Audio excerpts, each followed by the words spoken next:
সেই নবীর প্রেম ভালোবাসা যার অন্তরে যতটুকু তার ঈমান বলতে নবীজির প্রেম ভালোবাসা যার অন্তরে নাই তার ঈমান বলতে কিচ্ছু নাই। জোরে জোরে বলেন এরে নবীর ভালোবাসা দাড়ির মধ্যে নয়, টুপির মধ্যে নয়, নবীর ভালোবাসা জুব্বার মধ্যে নয়, নবীর ভালোবাসা অন্তরের মধ্যে। আজকে সুন্নি ভাইরা নবীর ভালোবাসা অন্তরের ভিতরে ঢুকানোর কারণে নবীর নামে তারা পাগল ফারাফা। সুন্নি ভাইরা নবীর ভালোবাসা হৃদয়ের ভিতরে ঢুকানোর কারণে বাড়ি ছেড়েছে, ঘর ছেড়েছে, সংসার ছেড়েছে, নবীর নামে পাগল পারাপার হয়ে গেছে। যদি বলেন আরো যে কথা বয়ানি সাহেব শুনতেছিল, মুসলমান শোনে, সেটা হলো ঈমান আর একটা হলো আমল। এ ভাই, একটা হলো আমল, একটা হলো ঈমান। রূহবিহীন বডির যেমন মূল্য নাই, ঈমানবিহীন কোনো আমলের মূল্য নাই। রূহবিহীন বডি যেমন এই পৃথিবীর মধ্যে মানব দেহের অমূল্য সম্পদের নাম হলো ঈমান, আর ব্যক্তির জীবনের অমূল্য সম্পদের নাম হলো মুসলমান। এই মুসলমান শোনেন, ব্যক্তির জীবন অমূল্য সম্পদের নাম রূহ। এর সব জায়গা হাত আছে, পা আছে, চোখ আছে, সব কিছু ঠিক আছে, রূহটা নাই। এই বডির কোনো দাম নাই। আছেন না? সব ঠিক আছে, অঙ্গ প্রত্যঙ্গ সব ঠিক আছে মুসলমান, শুধু রূহ জিনিসটা নাই। এই বডির কোনো মূল্য নাই।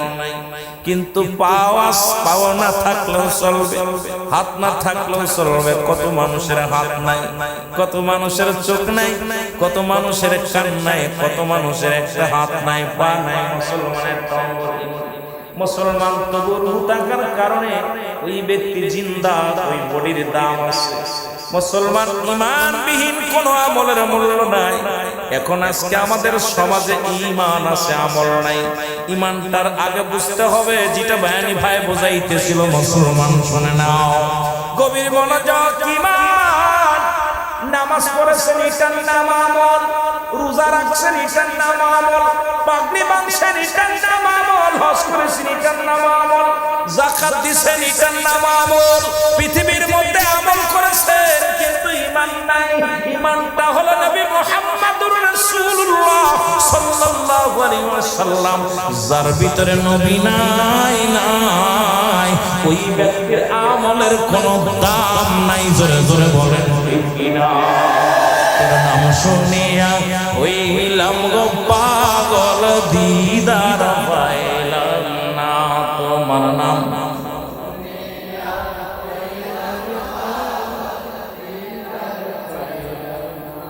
ওই তো 2-1 ঘন্টা কথা বলতে পারবো না বাবা, খুব কষ্ট হচ্ছে বলতেছিলাম। এই জন্য আগে আসলে হয়তো মজা পেতাম। যান সারাদিন জানলি করার পরে এখন গায়ের ভিতরে যন্ত্রণা। তা সমস্ত বাংলাদেশে, আপনাদের দেশে বড় পাগড়ি টুপিওয়ালারা দেখি আমলে বড়, আইরে আমল, তাহাজ্জুদের নামাজ, এরপরে ওই আপনার ওই দেখা যায় তাসাউতের নামাজ পড়ে, কত নামাজ আর তাসবিহ টিপতে টিপতে কপালে এত বড় দাগ হয়ে গেছে। বিশ্বাস করবেন না, সুন্নি ভাইদের কপালে দাগ সহজে পড়ে না। কথা বল, মার ফেটতে পড়ে নামাজ পড়তেছি, এখন কিন্তু কপালে দাগ ফেলাইতে পারি না। কথা বুঝেন না? রাগ করেন? আমার এক ভাই আছে, হঠাৎ করে দেখি বলতেছে যে আমার নামাজ কবুল হয়েছে। বলে কেন? কয় মেজো ভাই তো অনেকদিন নামাজ পড়ে, কিন্তু ওনার তো কপালে দাগ পড়ে নাই। আমার তো দাগ পড়ে গেছে। তার মানে আল্লাহর কবুল হয়েছে। আমি কই নামাজ তো পড়ছি, কেমনে নামাজ পড়ি? 2 হাঁটুর মধ্যে দাগ, কপালে দাগ। কিন্তু আমার মুসলমান, আমার দেশের দাগ পড়া মুসলমান অসংখ্য আছে, কিন্তু নবী মানে না। আরে আল্লাহ পাক একমাত্র ঠিকানাই হলো রাহমাতাল লিল। আরো জোরে বল রাহমাতাল লিল। যেটা আমার ভাই বুঝাতে এসেছিল ওইটা আমি সংক্ষেপে আলোচনাটা করি, যেটুকু বুঝতে পেরেছি সেটা হলো মানব জীবনের অমূল্য সম্পদের নাম হলো ঈমান। আর ঈমান যার ভিতরে নাই, কিসের আমল? যার ভিতরে রূহ নাই, ওই বডির কোনো মূল্য নাই। জোরে বলেন ঠিক কিনা? আজকে দেখলাম বরগুনার জমিনে আমার সবচেয়ে কষ্ট লাগলো, বরযাত্রী খাওয়ার জন্য যাইতেছিল। কালকে গতকাল আজকে দেখলাম নেটের মধ্যে যে একই কিসের ভিতরে 11 জন না 10 জন দুনিয়া থেকে বিদায় হয়ে গেছে বেলি ব্রিজ ভেঙে।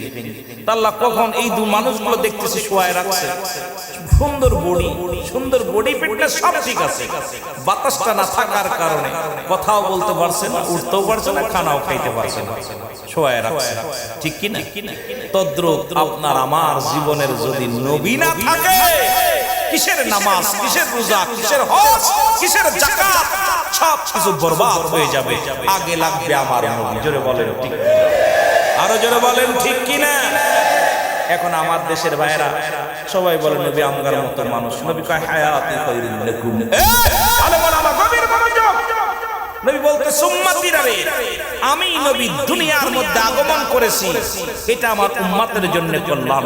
সুবহানাল্লাহ বলেন। আরো জোরে, আরো জোরে। আমার হায়াতের জিন্দেগিটা নবীজি আসছে দুনিয়ায়, এটা আপনার আমার কল্যাণের জন্য, মঙ্গলের জন্য। নবী বলতেছেন হায়াতি খায়রুল লাকুম, আমার হায়াতের জিন্দেগিটা এটা হলো আমার উম্মতের জন্য কল্যাণ।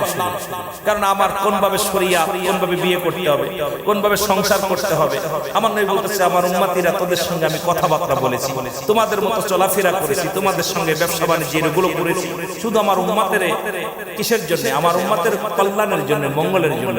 আমার উম্মতেরা কি করবে, আমার আদর্শ কি, আমার উম্মতের আদর্শ হবে কি, এটা বুঝানোর জন্য আল্লাহ তাআলা আমাকে নবী, এই আমি নবীকে মানব রূপে এই মানুষের মধ্যে পাঠিয়েছে। জোরে বলা যাবে না মারহাবা? আরো জোরে বলা যাবে না মারহাবা? এখন ওদের ধারণা আরে ওই নবী আই কেমনে বিয়ে করছে, ছেলে ছিল, মেয়ে ছিল, পরিবার পরিজন ছিল, রাজনীতি করছে, সংসার করছে, আবার নবী আমগার মতোই তো। নবীও মানুষ, আমরাও মানুষ। নবীরা হলো গুনাহ থেকে মুক্ত, আমরা গুনায় যুক্ত। জোরে বলেন ঠিক কি না? নবীরা হলো গুনাহ থেকে মুক্ত, আমরা গুনায়। নবীরা হলো আরো জোরে লা ইলাহা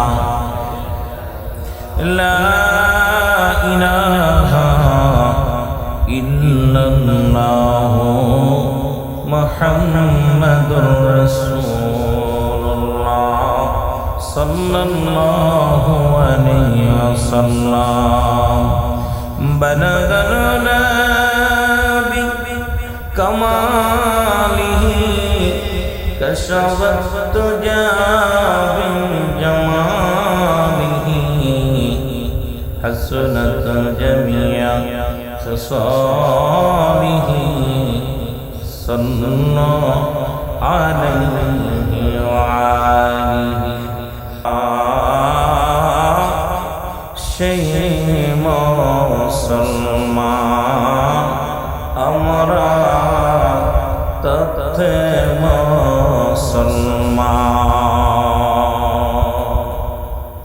আলহামদুলিল্লাহ, সমস্ত প্রশংসা সেই মহান রব্বুল আলামিনের দরবারে।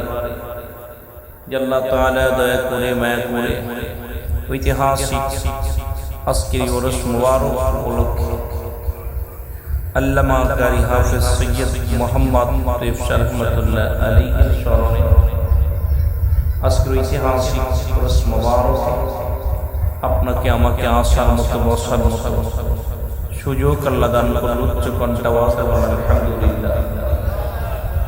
আজকের এই মাহফিল থেকে সালাম ও কদম মুছি জানাই কায়নাতের নবী, নবীদের নবী, রাহমাতাল লিল আলামিনের পবিত্র কদম মোবারক। সালাম জানাই বাংলাদেশের অসংখ্য হক্কানি ওলি আল্লাহদের কদম মোবারক।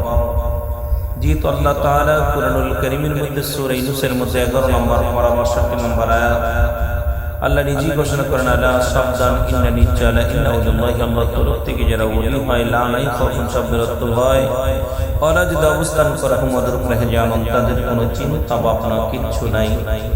মেরকাত শরে মেরকাতের 10ম খণ্ড 722 নম্বর পৃষ্ঠা, তাফসীরুল বায়ান 5ম খণ্ড 524 নম্বর পৃষ্ঠা। রাসূল আকরাম সাল্লাল্লাহু আলাইহি ওয়াসাল্লাম বয়ান করেন, আলা সাবধান ইন্না নিশ্চয় ইন্নাউল্লাহি, আল্লাহর তরফ থেকে যারা ওলি হয়, লা ইয়ামুত তাদের মৃত্যু নাই। অসংখ্য আল্লাহর ওলিরা শুয়ে আছেন চট্টগ্রামের জমিনে, অসংখ্য আল্লাহর মাহবুব বান্দা শুয়ে আছে। আজকে তৈয়ব শাহ রহমাতুল্লাহ স্মরণে আজকে এই এলাকার ভাইরা যারা আজকের অনুষ্ঠান করলো তাদেরকে মোবারকবাদ।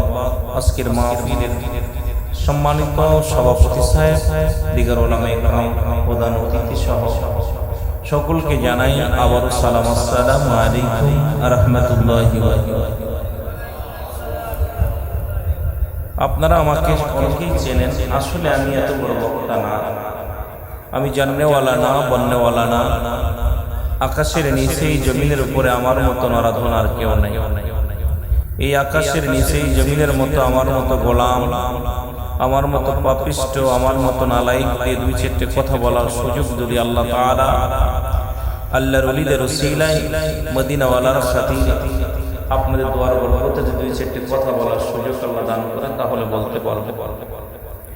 আজ 3টা দিন আগে আমি অ্যাক্সিডেন্ট সড়ক দুর্ঘটনায় বিশাল আহত হয়েছি, যেটা আসার মতো পরিবেশ ছিল না। আমি আসলে ঢাকাতে থাকি না, মাগুরাতে থাকি। আমার নিজের প্রতিষ্ঠান মা আমিনা সিদ্দিকিয়া মডেল মাদ্রাসা, নিজেই পরিচালক, সেখানে মাদ্রাসা প্রতিষ্ঠা করেছি, সেই মাদ্রাসায় দেখাশোনা করি। চট্টগ্রামের জমিনের ভাষা আর আমার ভাষা এক না, আমি অনেক আঘাত পেয়েছি, তারপরে মাহফিল আসার মতো পরিবেশ ছিল না। সুতরাং সুন্নিয়াতের খাতিরে যে আজকে আলেম ওলামা যদি আমরা কাজা করি মাহফিল, অনেকেই বলবে অমুক বক্তাকে দাওয়াত দিইনি, বক্তা 1 নাম্বার বাটপার হবে, 2 নাম্বার কমিটি বাটপার হবে। জনগণ গালি দিতে দিতে যাবে যে মৌলানাকে দাওয়াত দেয়নি, মৌলানা আসে নাই, বাটপারি করছে কমিটি, আর কমিটি মৌলানার উপরে অসন্তুষ্ট হবে। আমি মনে করি সুন্নিয়াতের জন্য বড় ক্ষতি হবে। এই জন্য এসেছি দোয়া নেওয়ার জন্য, ওয়াজ করার উদ্দেশ্য না। তাই এসে চলে যেতে চেয়েছিলাম, দেশে সালাম দিয়ে চলে যাবো, তো আমাকে বসায় রাখতে রাখতে 11টা বাজায় রাখছে। আসলে আমার গায়ে জ্বর, আমার হাত পা ব্যথা, অত্যন্ত কষ্ট, কয়েকটা ইনজেকশন নিয়েছি, ওষুধ খেয়েছি, তারপরেও ব্যথা কমে নাই, অত্যন্ত ক্লান্ত আমি। তা তবু যেহেতু আপনাদের মাঝে কিছু সময় কথা বলদান করে সকল বলুন আমি। এই যে ওরস শরীফ দেখলে অনেকের, ওরস মোবারক দেখলে অনেকের চোখে ধাঁধা পড়ে যায়, অনেকে চিন্তা করে এটার আবার কেমন হালুয়া। ওরস শব্দের অর্থ হলো বাসক, ওরস শব্দের অর্থ আশুক মাসুকের মিলন মেলা, ওরস শব্দের অর্থ হলো 1 নম্বরে মেলা। সুবহানাল্লাহ বলেন, আর একটু জোরে বলে, আশিক এবং মাসুকের মহান মেলা। তাসিফ শাহ রহমাতুল্লাহ বাংলাদেশের একজন নয়, অল পৃথিবীর একজন সুনামধন্য আলেম, এবং এই জমিনের মধ্যে অসংখ্য আল্লাহর ওলিরা শুয়ে আছে, তাদের স্মরণ ওরস। এই ওরস শব্দের অর্থ হলো জীবিত এবং মৃত্যু মানুষের সমন্বয়ে মিলন। সুবহানাল্লাহ বলেন, আর একটু জোরে বলেন, আর একটু জোরে চিল্লায় বলেন। বসতে কষ্ট হচ্ছে, হাঁটুর ভিতরে ব্যথা করে, দেখা যাক আস্তে আস্তে আগে। বিশেষ করে ওরস যেমন দুলহান দুলানি, দুলহান দুলানি, যেখানে বাসর ঘরে থাকে এখানে আর কেউ থাকে না। তদ্রূপ আজকে যারা দুনিয়া থেকে বিদায় হয়ে গেছে তাদের আত্মা, জীবিত আত্মা, দুজনের মিলন হচ্ছে আজকের মাহফিল খানা। সুবহানাল্লাহ বলেন, আর একটু জোরে। আসলে জুলুস কোন দেশে ওয়াজ করব, আমার ভাইয়ের আলোচনা একটা শুনতে খুব মজা লাগতেছিল একটা বিষয়, যে আমরা জুলুস করলে, মিলাদুন নবী পালন করলে, এরপরে ইত্যাদি ইত্যাদি যেটা বললেন, এগুলো করলে বেদাত হারাম এগুলো হয়ে যায়। কিন্তু আমার দেশে ওয়াজ করলে, যে দেশে জিনা করে জেলখানা থেকে বাইর হলে ফুলের মালা পাওয়া যায়, সে দেশে ঈদে মিলাদুন নবী করলে, মিষ্টি বিতরণ করলে এটা হারাম হারাম। জোরে বলেন ঠিক কি না? অসংখ্য ওলামা ইকরাম বাংলাদেশে মিষ্টি খাওয়া খাই করছে। এটার কি জানেন আসল উদ্দেশ্য ছিল? ব্যভিচার করে জেলখানায় ঢুকেছে, সেখান থেকে বাইর হওয়ার পর মিষ্টি বিতরণ হয়েছে। আর আমরা রাসূল আগমনে আমরা মিষ্টি বিতরণ করি, তাবারক বিতরণ করি, এটা হারাম করে দিছে আমার দেশের কিছু ফতোয়াবাজেরা। জোরে বলেন ঠিক কি না? দুঃখ নেই এটা?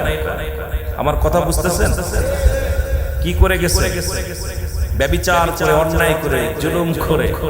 এক কথায় সারা আমাদের বাংলাদেশের পরে আর কোনো মুসলিম কান্ট্রি নাই, বাংলাদেশের পরে আর কোনো মুসলিম কান্ট্রি নাই। আর পূর্ব দেশের শেষ প্রান্তের মানুষ হলো চট্টগ্রামের মানুষ। যেটা বলেন ঠিক কিনা? এই জন্য চট্টগ্রামের মানুষ নারায়ে রিসালাতের পাগল বেশি, নারায়ে তাকবীরের পাগল বেশি। যেটা বলা যাবে না ঠিক কিনা? এখান থেকেই সেই কাফেলা শুরু হবে, এখান থেকেই সেই কাফেলা নারায়ে রিসালাত, নারায়ে তাকবীর ধ্বনি দিতে দিতে মদিনার মনোয়ারায় পৌঁছে যাবে এই আশিক রাসূলেরা। যেটা বলা যাবে না সুবহানাল্লাহ। এই এই জন্য বাংলাদেশের মানুষ, বাংলাদেশের বাতিলপন্থী মানুষেরা ওরা পাগল হয়ে গেছে চট্টগ্রাম ঠেকাও। কারণ চট্টগ্রামের সুন্নি যদি একবার খেপে যায়, চট্টগ্রামের জুলুস যা শুরু হয়েছে, এমন মানুষ, বৃষ্টি নাই, বাদল নাই, ঝড় নাই, তুফান নাই, খানা খোড়া ল্যাংড়া সব রাস্তায় নেমে রাসূলের আগমনে ভালোবাসায় আমরা কি করি, আপনারা পাগল পারাপার হয়ে যায়। জোরে বলেন ঠিক কিনা?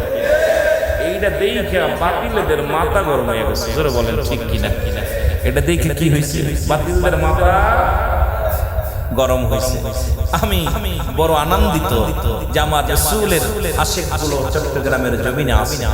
আমি অত্যন্ত খুশি হই চট্টগ্রামের জমিনে আসলে, যে অসংখ্য আল্লাহর ওলিদের জমিন। এই জমিনটা আপনারা শুনলে অবাক হইবেন, যারা জ্ঞানীগুণী আছে। চট্টগ্রাম শহরটা কয়েকটা ফাটল দিয়ে আছে, যে কোনো মুহূর্তে সমুদ্র হয়ে যেতে পারে, যে কোনো মুহূর্তে নদী হয়ে যেতে পারে। কিন্তু অসংখ্য আল্লাহর ওলিরা থাকার কারণে এই জমিন যেমনি আছে এমনি থাকে। সুবহানাল্লাহ বলেন। আর একটু জোরে বলেন। কষ্ট হচ্ছে? আমার কথা না, জ্ঞানীদের কথা, বৈজ্ঞানিকদের কথা, যে চট্টগ্রামের জমিনটা কয়েকটা ফাটল দিয়ে রাখছে, যে কোনো মুহূর্তে ধসে যেতে পারে। কিন্তু তারা ভুলে গেছে যে এই জমিনের মধ্যে আল্লাহর মাহবুব বান্দা শুয়ে আছে, তাদের কোনো চিন্তা নাই, ভাবনা নাই। আর এই জমিনের ধস নামাইলে আল্লাহ অন্য জায়গাও নামাইতে হবে। জোরে বলেন ঠিক কিনা? এই জমিনের বড় দাম। আমিন বলেন, আমিন বলেন, আরো জোরে বলেন। মহব্বতের সঙ্গে দুরূদ শরীফ পড়েন। আল্লাহুম্মা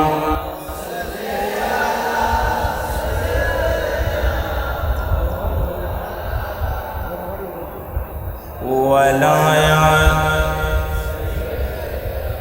ও মদিনা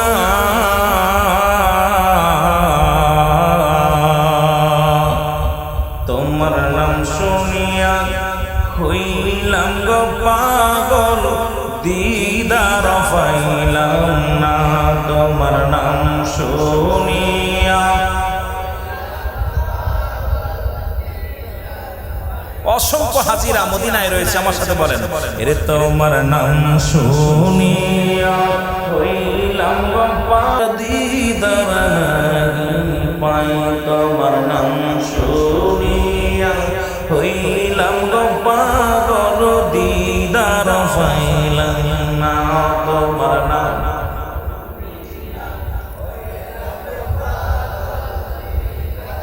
বাবারা জোরে জোরে বলেন, ও মদিনা সোনা তোমার নাম শুনিয়া হইলাম গো পাগল, দিদার গরিব আমি বাংলায় বাড়ি যাইতে পারলাম না,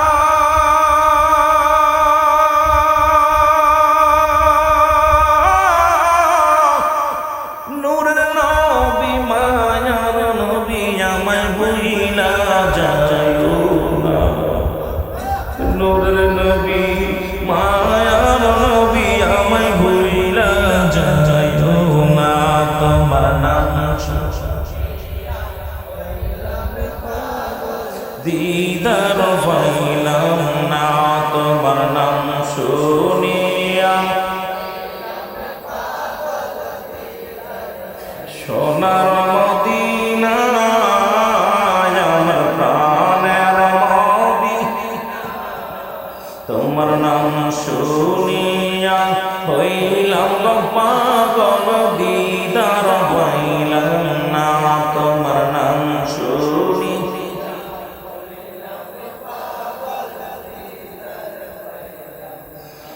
মদিনাতে লঙ্গা মাওলা দেরি সহে না,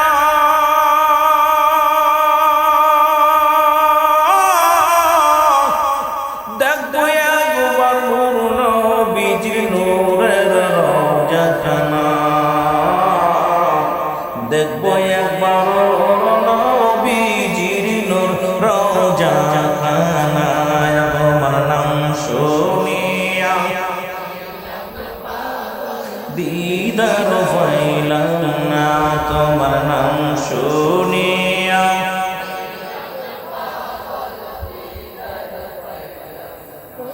এ দুনিয়ার মুসলমান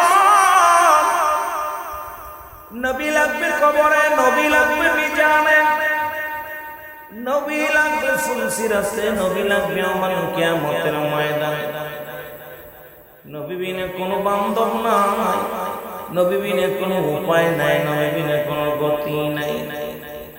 এই নবীর আশিকেরা সেই নবীর সম্মান, সেই নবীর প্রেম ভালোবাসা যার অন্তরে যতটুকু তার ঈমান বলতে ততটুকু। নবীজির প্রেম ভালোবাসা যার অন্তরে নাই তার ঈমান বলতে কিচ্ছু নাই। জোরে জোরে বলেন ঠিক কি?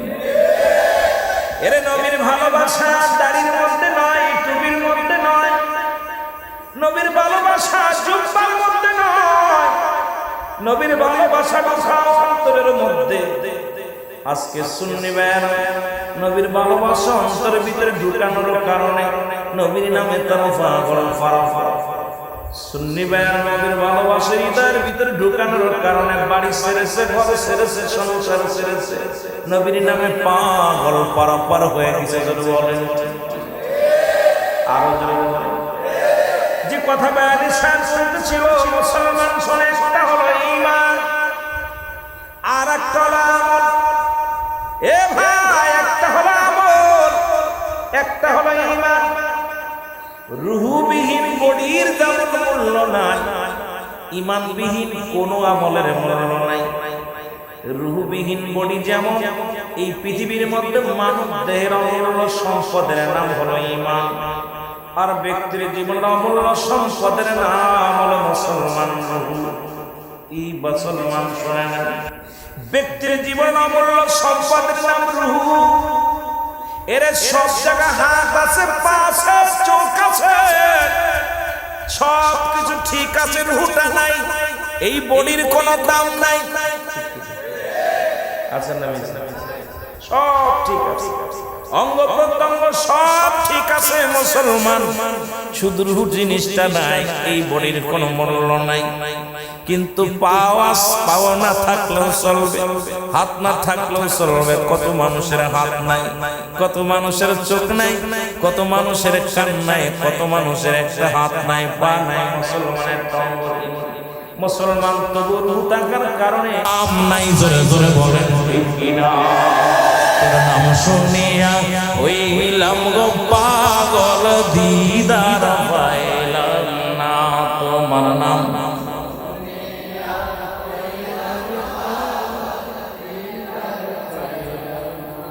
ওই তো 2-1 ঘন্টা কথা বলতে পারবো না বাবা, খুব কষ্ট হচ্ছে বলতেছিলাম। এই জন্য আগে আসলে হয়তো মজা পেতাম। যান সারাদিন জার্নি করার পরে এখন গায়ের ভিতরে যন্ত্রণা। তা সমস্ত বাংলাদেশে, আপনাদের দেশে বড় পাগড়ি টুপিওয়ালারা দেখি আমলে বড় আইরে আমল, তাহাজ্জুদের নামাজ, এরপরে ওই আপনার ওই দেখা যায় তাসাউতের নামাজ পড়ে, কত নামাজ আর তাসবিহ টিপতে টিপতে কপালে এত বড় দাগ হয়ে গেছে। বিশ্বাস করবেন না, সুন্নি ভাইদের কপালে দাগ সহজে পড়ে না। কথা বল, মার ফাটতে পড়ে নামাজ পড়তেছি, এখন কিন্তু কপালে দাগ ফেলাইতে পারি না। কথা বুঝেন না? রাগ করেন? আমার এক ভাই আছে, হঠাৎ করে দেখি বলতেছে যে আমার নামাজ কবুল হয়েছে। বলে কেন? কই মেজো ভাই তো অনেকদিন নামাজ পড়ে, কিন্তু ওনার তো কপালে দাগ পড়ে নাই। আমার তো দাগ পড়ে গেছে, তার মানে আল্লাহদের কবুল হয়েছে। আমি কই নামাজ তো পড়ছি, কেমনে নামাজ পড়ছি? দুই হাঁটুর মধ্যে দাগ, কপালে দাগ। কিন্তু আমার মুসলমান, আমার দেশের দাগ পড়া মুসলমান অসংখ্য আছে, কিন্তু নবী মানে না। আরে আল্লাহ পাক একমাত্র ঠিকানাই হলো রাহমাতাল লিল। আরো জোরে বল রাহমাতাল লিল। যেটা আমার ভাই বুঝাইতে চেয়েছিল ওইটা আমি সংক্ষেপে আলোচনাটা করি, যেটুকু বুঝতে পেরেছি সেটা হলো মানব জীবনের অমূল্য সম্পদের নাম হলো ঈমান। আর ঈমান যার ভিতরে নাই, কিসের আমল? যার ভিতরে রূহ নাই, ওই বডির কোনো মূল্য নাই। জোরে বলেন ঠিক কিনা? আজকে দেখলাম বরগুনার জমিনে আমার সবচেয়ে কষ্ট লাগলো, বরযাত্রী খাওয়ার জন্য যাইতেছিল কালকে, গতকাল, আজকে দেখলাম নেটের মধ্যে যে একই ইসের ভিতরে 11 জন না 10 জন দুনিয়া থেকে বিদায় হয়ে গেছে বেলি ব্রিজ ভেঙে। আল্লাহ কখন এই দু মানুষগুলো দেখতেছি শোয়ায় রাখছে, সুন্দর বডি ফিটনেস সব ঠিক আছে, বাতাসটা না থাকার কারণে কথাও বলতে পারছে না, উঠতেও পারছে না, খানাও খাইতে পারছে না, শোয়ায় রাখছে। ঠিক কি না? তদ্রুপ আপনার আমার জীবনের যদি নবী না থাকে, কিসের নামাজ, কিসের রোজা, কিসের হজ, কিসের যাকাত, সব কিছু বরবাদ হয়ে যাবে। আগে লাগবে আমার নবী। জোরে বলেন ঠিক কি? আরো জোরে বলেন ঠিক কি না? এখন আমার দেশের ভাইরা সবাই বলে নবী আমগার মতো মানুষ। নবী কয় হায়াতি খায়রুল লাকুম। আলে বল আমার গভীর মনোযোগ।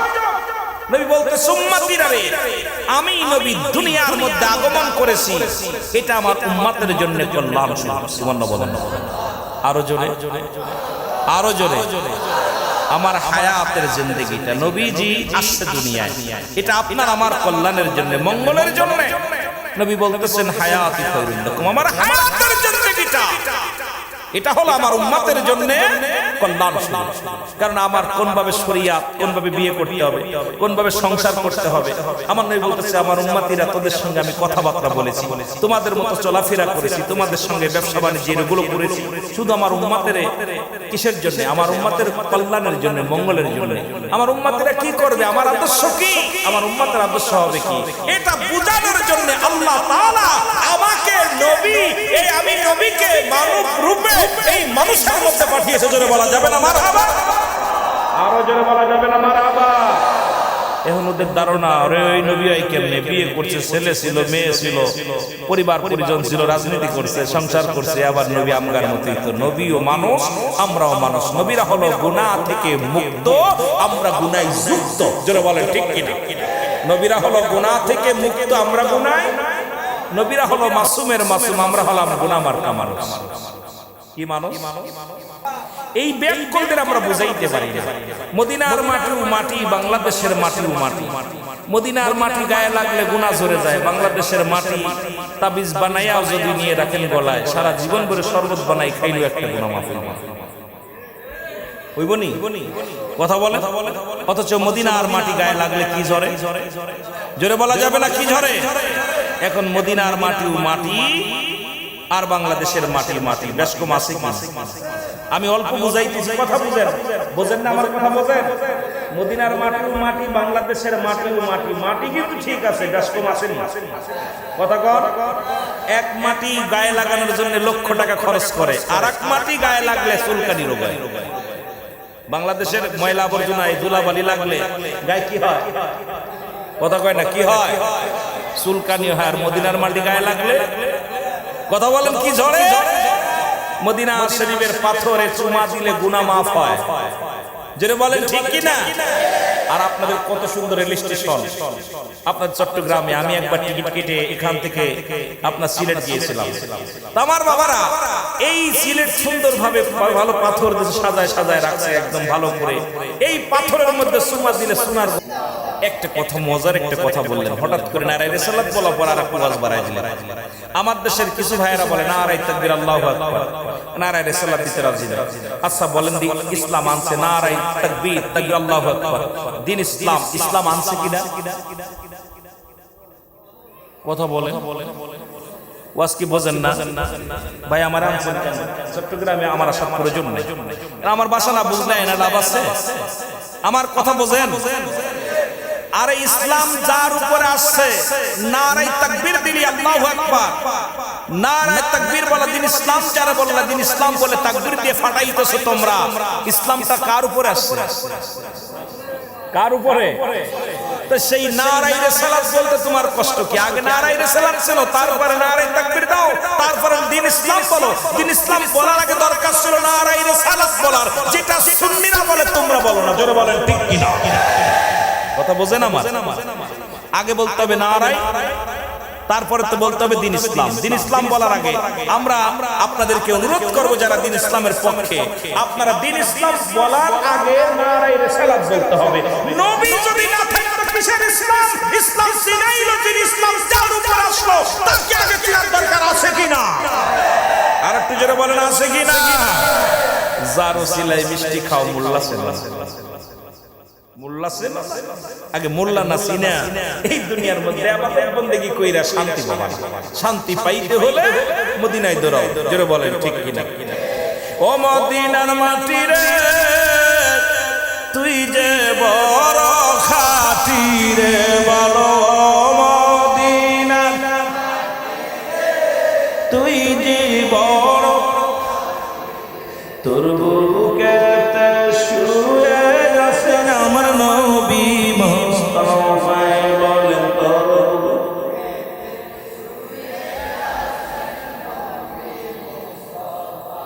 ওরে যার সুয়াতে ধন্য হইল সোনার মদিনা, হারে যার সুয়াতে ধন্য হলো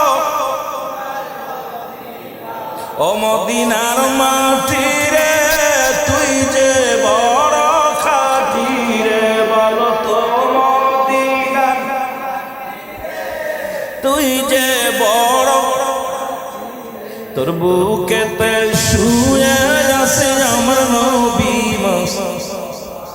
সুবহানাল্লাহ। জায়গার দাম বাড়ছে ব্যক্তির কারণে, জায়গার দাম বাড়ছে ব্যক্তির কারণে, ইসলামের দাম বাড়ছে নবী। নবী চিনিস না কিসের ইসলাম? কথা কই না, নবী চিনিস না কিসের ইসলাম? আমার নবী চিনতে হবে আগে, তারপরে চিনতে হবে ইসলাম। ইসলাম চিনার আগে নবী চিনতে হবে, নবী চিনে ইসলাম চিনতে হবে, তাহলে চিনা যাবে। এই জন্য নবীর দাম, নবীর শান, নবীর মান, এই জন্য সুন্নিরা নবীর জন্য পাবে। আমাদেরকে কয় বেদাত, কি বললো কিচ্ছু যায় আসে না। নবীর ভালোবাসার কারণে বেদাতি হইতে পারি, ঘর ছাড়তে পারি, বাড়ি ছাড়তে পারি, সংসার ছাড়তে পারি, এমনকি মৃত্যুকে হাসি মুখে বরণ করে নিতে পারি, তবে নবী ছাড়তে কথা বলেননি, নবী ছাড়তে রাজি না। জোরে বলেন ঠিক কি? রাজি আছেন? রাজি আছেন? তাহলে আগে লাগবে কি? এবার কয় মুসলমান আবার একদম কয় নবী মারা গেছে, ওফাতে খায়রুল লাকুম, নবী কয় নবী ইন্তেকাল করছে। এ মুসলমান শুনে নাও, দিলের কান্ডা লাগা শোনো। নবী কয় উম্মতিরা শোনো, এই দুনিয়া থেকে বিদায় নিলাম এটা উম্মতের কল্যাণের জন্য। নবী দুনিয়াতে আসছে নবী উম্মতের কল্যাণের জন্য, আবার দুনিয়া থেকে বিদায় নিছে নবী উম্মতের কল্যাণের জন্য।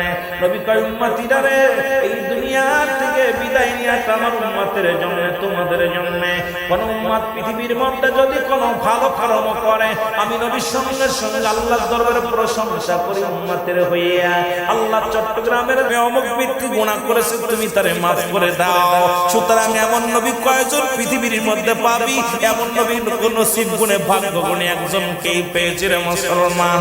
কি কান্দে কার জন্য এই পৃথিবীর মধ্যে থেকে কান্দেন নবী, পৃথিবীর মধ্যে শিখাছেন উম্মতের মায়ায়, পৃথিবী থেকে বিদায় নিয়ে শুয়ে আছে উম্মতের মায়ায় কান্দে। জোরে জোরে চিল্লায়া বলা যাবে না মারহাবা। এই বাতিলদের আমরা বুঝাইতে পারি না, এই বাতিলেরা সব, কারণ আমার নবী কয় আমি ওফাত হয়েছি, আমি ইন্তেকাল করেছি, বিদায় নিছি, এটা আমার উম্মতের কল্যাণের জন্য। যদি কল্যাণ না থাকতো আমি নবী বিদায় নিতাম না, কারণ এই পারে উম্মতিদের শান্তির জন্য এসেছি, ওপারেও শান্তির জন্য আমি ঘুমায় গেছি, কারণ ওখানে আমার উম্মতিদেরকে আমি নিয়ে যাব জান্নাতে। জোরে বলা যাবে না মারহাবা? আরো জোরে বলেন না মারহাবা। আরে এমন নবীর প্রশংসা করলে ভালো লাগে কি লাগে? কথা বলেন লাগে কি লাগে না? বুকারাম, এই বুকারদেরকে কি খায়া কিতাব পড়ছে, কি খায়া কোরআন পড়ছে, হাদিস পড়ছে, বুঝি আসে না, বড় কষ্ট লাগে। নবীজি বলতেছেন আমি আমার উম্মতরা যখন গুনাহের কাজ করে আমি আল্লাহর দরবারে ইস্তিগফার করি, উম্মতের উপরে আল্লাহ অন্যায় করে ছেলে মাফ চায় বাবা, অন্যায় করে গ্রামের ছেলে মাফ চায় চেয়ারম্যান মেম্বার যায়, আমি অন্যায় করি আমার নবী ক্ষমা চায় আল্লাহর কাছে। এই পৃথিবীর মধ্যে এমন নবী ভাগ্য গুণে নসিব গুণে একজন পেয়েছে। বলেন ঠিক কিনা? আরো জোরে বলেন ঠিক কিনা? একজন নবী বলেন আমার জান্নাত দিও, আমার উম্মতের নাজাত দাও। সে বলে না আমাকে জান্নাত দাও, জান্নাতের মালিক বানায় আল্লাহ পাঠাইছে। সুবহানাল্লাহ। আরো জোরে বলেন নবী রাজি হই আল্লাহ রাজি, ঠিক কিনা? নবী রাজি হলে, এই জন্য আমি কয়েকদিন আগে ফতোয়া দিয়েছি, দেখি কিছু আলেমরা আমার বিরুদ্ধে অনেক দেখি নেটবুকে, আমি যা বলি দুঃখ নাই না, আমি পাগল মানুষ, জ্ঞান নাই বুদ্ধি নাই, যদিও কামেল পাস করেছি, যদিও ডিগ্রি 2 সেটে লাগাইছি, আমি আমার ডিগ্রিকে মূল্যায়ন করি না। লেখাপড়া সবচেয়ে বড়, নবীর আশিক যদি হতে না পারি আমার জীবন বিফলে। যেটা বলেন ঠিক কিনা? যেটা বলতেছিলাম যে নবী পাইতে যারা আল্লাহকে পাইতে চায়, রুহুল আমিন সিদ্দিকীর ফতোয়া হলো এরা আল্লাহ ওয়ালা কাফের। কথা বুঝেন নাই? আমার ফতোয়া শুনছেন? কি আমারে কি বললো জানেন? নবীকে বাদ দে যারা, নবীকে বাদ দে যারা আল্লাহকে পাইতে চায় তারা কি কাফের? কথা কয় না? আপনাদের এই জমিনের মধ্যে আল্লাহওয়ালা কাফের অভাব নেই। যদি এখন হাতে পিনা বলি, নামগুলো বললে সবাই চেনে, কারণ আপনারা জ্ঞানী মানুষ। তারা নবী লাগবে না, ডাইরেক্ট আল্লাহ। আর নবীবিহীন আল্লাহ পাওয়া যাবে না। এই জন্য আমার ফতোয়া হলো, নবীকে মাইনাস করে যারা আল্লাহকে পাইতে চায় এরা কি কাফের? এতদিন কাফের দেখছেন, আল্লাহওয়ালা কাফেরদের আগে চিনা লাগে। এরা দাড়ি, টুপি, জুব্বা, পাগড়ি সব ঠিক আছে, নবীজির লিবাসগুলো সব ঠিক আছে, কিন্তু অন্তরের ভিতরে নবী নাই। অন্তরের ভিতরে নবীর দুশমন আছে। ওই জামানায় ছিল একদল মিনার নাস, মানুষের মধ্যে মায়া ছিল। তারা বলবে আমান্না কারিমা দিচ্ছে বিল্লাহ, আল্লাহর প্রতি ইসলামী ওয়াজ টিভির মালিক, উনিও ধরছে ফোনটা। আমি অসুস্থ, কথা বলতে পারতেছি না। উনি আমার এমন যারা আমাদের অমকের অমক কথা বলছেন, অমকের অমক কথা বলতেছেন। ঘটনাটা কি? আপনারা দুশমনের রাসূল না আমরা দুশমন? আরে দুশমনের রাসূল যারা নবীর তাবারুকরে যারা পায়খানার সঙ্গে তুলনা করতে পারে, আমার নবীর মিলাদ কিয়ামের বিরোধিতা করতে পারে, আমার নবীর নূরের বিরোধিতা করতে পারে, নবীর হাজের নাজরের বিরোধিতা যারা করতে পারে, আমার নবীকে সাধারণ পাবলিক যারা মনে করতে পারে, এদের সঙ্গে আমাদের কোনো আপোষ, এদের সাথে কোনো সম্পর্ক মনে থাকবো? যত বড় কুতুব হোক, জোরে বলেন ঠিক কিনা? আরো জোরে মহব্বতে বলেন আল্লাহুম্মা।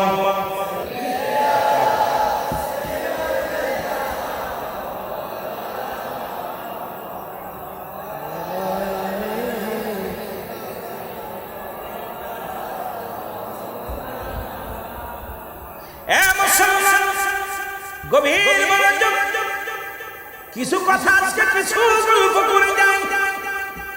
ঈমান মজবুত রাখবেন, আশা করবেন নবীজি। হযরতে আমি শুরু থেকে কাসির বলেছিলাম, হাওয়ার গাড়ি হাওয়ায় চলে, তেলের গাড়ি তেলে চলে, বিনা তেলে চালায় গাড়ি। নবী সুলাইমানের সাল্লামকে আল্লাহ পাক পৃথিবীর মধ্যে 4 জন ব্যক্তিকে প্রতাপশালী বাদশা বানিয়েছিলেন। মুসলমানদের মধ্যে 2 জন, কাফেরদের মধ্যে 2 জন। মুসলমানদের মধ্যে 2 জন, একজনের নাম হলো নবী সুলাইমান আলাইহিস সালাম। আল্লাহ তাকে বিরাট পৃথিবীর খলিফা বানায়া দিয়েছিল, সম্পদ এত পরিমাণ দিয়েছিল, এত বড় বাদশাহী পৃথিবীর মধ্যে আর কাউকে দেয় নাই। এমন ক্ষমতা, যিনি বাতাসের সঙ্গে চলাফেরা করতেন, যিনি সিংহাসন নিয়ে এ দেশ থেকে ও দেশে ঘুরে বেড়াইতেন। হাওয়া লাগতো না, পেট্রোল লাগতো না, ডিজেল লাগতো না, কোনো ড্রাইভার লাগতো না, শুধু হুকুম দিত আর সঙ্গে সঙ্গে চলে যেত। আর একজন ব্যক্তি মুসলমানদের মধ্যে, মুসলমান শুনেন, যারা না আপনারা শুনেছেন, ইতিপূর্বে আমি আজকেও জানিয়ে দিই যে মুসলমানদের মধ্যে 2 জন ধন সম্পদ আলা বিশাল ব্যক্তি রাজত্ব আল্লাহ দান করেছিল যাদেরকে, তাদের মধ্যে আরেকজন হলো বাদশা জুলকারনাইন। আল্লাহ তারে পৃথিবীর মধ্যে বিশাল ধন সম্পদের মালিক বানিয়ে দিয়েছিল। এত বড় লম্বা মানুষটাই লম্বা ছিল 48 হাত লম্বা। জোরে জোরে চিল্লায় বলা যাবে না সুবহানাল্লাহ। এই মানুষটা লম্বা ছিল 48 হাত। হায়াত পৃথিবীর মধ্যে, এ মুসলমান নবীর মনোযোগ, 12,000 মাইল। এ মুসলমান, আল্লাহ তাকে একটা মুজিজার ঘোড়া দান করেছিল। এই ঘোড়াটা যখন একটা কদম ফেলতো 12,000 মাইল অতিক্রম করত। এই ব্যক্তি মুসলমান এই পৃথিবীর মধ্যে হায়াত পেয়েছিল 1600 বছর হায়াত দান। এর মধ্যে নবী সুলাইমান যখন এই বাল্য থেকে, যখন কিশোর জীবন থেকে যখন যৌবন আসলো, এই যুবক ভাইরা শুনলেন সুলাইমান আলাইহিস সালাম বিবাহের বয়স হলো। এর সুলাইমান নবী জীবনের যুদ্ধের মধ্যে সিংহাসনে বসে ডাকতে বললেন, ও রাজা। রাজা ডাকতে বলল, এ মন্ত্রী, এমপি, আমার প্রজারা শোনো, আমি বিবাহ করব, তোমরা মেয়ে দেখো। জোরে জোরে চিল্লায় বলা যাবে না আমার আওয়াজ। এটা গল্প আমি মনে পড়ে গেল আজকে যুবকদের দেখা। চট্টগ্রামের যুবকেরা নবীর আশিকেরা কপাল খুলবো। ইন্নামা মানে মিয়া সিনার খবর, মনের খবর কে রাখে রে? কথা কইতে নেই।